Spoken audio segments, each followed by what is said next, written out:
which we've been actually able to see a couple of times with the clearer skies earlier this week, and we'll have another opportunity to see that later on. And Dan, perhaps you can tell us if we'll be able to see the space station overhead in the next couple of days. Not so much today, but Saturday will be a pretty good day. Did we have a Sunday viewing too? I think Saturday and Sunday. Sunday, it's kind of hit and miss. We have some clouds coming and going, but I think we have a chance Saturday, not so much today. Okay? All right, let me tell you something. It's cooler today. Oh, you already knew that, didn't you? We did. 45 degrees outside right now in the capital city. It is only 39 in Logan. It's nowhere near as cold as it was on Monday and Tuesday. You know that. We don't have 48, 50 inches of snow falling at Alta like we did earlier in the week, but we do have a few showers out there. They're the pop and drop kind of showers. We have that storm. This is the same storm that walloped us. Alta, 50 inches of snow. 99 inches at Alta so far this month, only 83 inches during the month of March.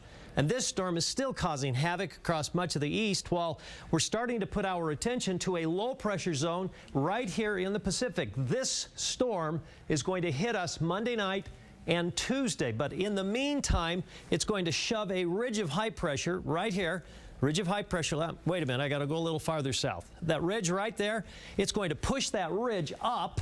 So tomorrow warms up, and then it goes even farther north on Sunday, and we're going to get the warmest day of the year, and temperatures are going to be the first into the low 70s we've seen since probably in early November or late October. So the bottom line is pretty good. All right, I took just a 30 minutes of time lapse downtown. These cranes really do move around. These guys are working hard. I mean, they are just going 100 miles an hour trying to get the downtown City Creek Center done as soon as possible. And you can see a lot of clouds overhead today. So it's one of those things we're dealing with.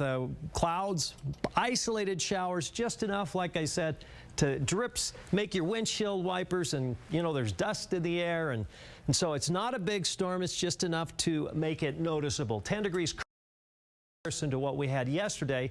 Like I said, 55 in Vernal, a little warmer than the 45 in Salt Lake because the colder air is shallow. It's having a hard time getting over into the basin. If it does get into Castle Country, it will produce some gusty northerly winds for a little while.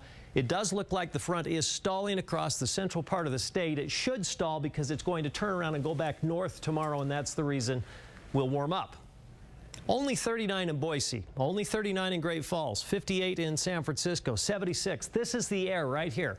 That is the air that will be returning north. Here you have the cold air kind of sliding south, a little bit of precipitation across northern Utah, but this area right here of precipitation is very, very light, and the cold front is a weak cold front, so as it slides by and the ridge of high pressure returns, it's going to push it northward. There you go. Here's the forecast then. Eastern Utah will make it up to 58 in Vernal, 59 in Price, 71 in Green River. We're going to call it a mostly sunny day, partly cloudy in a few spots, sunny in the south, 64 in Richfield and St. George, 77, 78, and 80 on Sunday.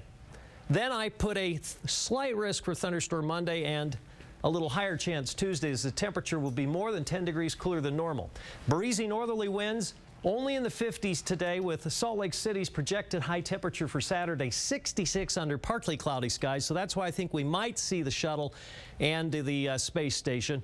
73 on Sunday, but this is going to come a consequence of some very strong southerly winds. The western sides of the valley, the West Desert, quite gusty. There may even be some dust in the air, but we will still reach 73. 60 degrees on Monday, and notice that chance for a thunderstorm with the high only 56 on Tuesday. Short-lived, though, later in the week, low 60s to mid-60s Wednesday and Thursday. You know what? I think everybody out there is prepared. We've prepared them with this weather forecast. Now they're smart. There you go. Our viewers are always smart, but now they're really smart. And informed. And formed. Thanks, Dan. Dan. You're welcome.